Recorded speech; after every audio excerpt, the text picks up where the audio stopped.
ప్రాంతం అభివృద్ధి చెందదు. అంటే ఇప్పుడు నెల్లిమర్లలో కాదు, తెలుగుదేశం నుంచి కాదు, అంతకుముందు మిగతా చోట చాలామంది మంత్రులు చేశారు. నారాయణ స్వామి లాంటి వాళ్ళు దాదాపు 7 సార్లు ఎమ్మెల్యే చేస్తే ఒకసారి మంత్రి చేశారు. మరి వీళ్ళందరికీ అవగాహన లేకుండానే ఉందా, లేకపోతే అవకాశవాదంతో ఆ పదవులు గడుపుకుంటూ వెళ్ళిపోయారంటారు? నారాయణ స్వామి నాయుడు గారు చాలా మంచి మనిషి అండి, చాలా మంచి మనిషి. అందుకే ప్రజలు అతనికి 7 సార్లు పట్టం కట్టారు. కానీ అతనికి కూడా అవగాహన లేదు, ఇది చేస్తే ప్రాంతం బాగుపడుతుందన్న అవగాహన లేదు.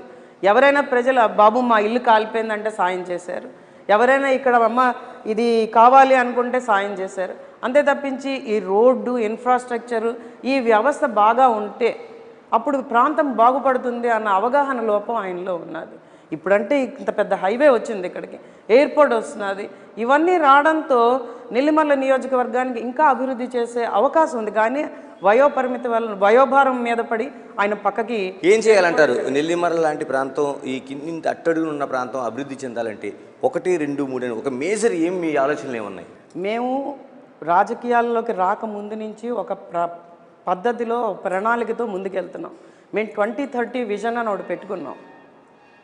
నేను నా భర్త రాజకీయాలు అన్నవి మాకు ఎందుకో రుచించలేదు. ముందర ఏ పార్టీలోకి వెళ్ళినా మనం అనుకున్నది చేయలేమేమో అన్న బాధతో వెనక్కుండిపోయాం.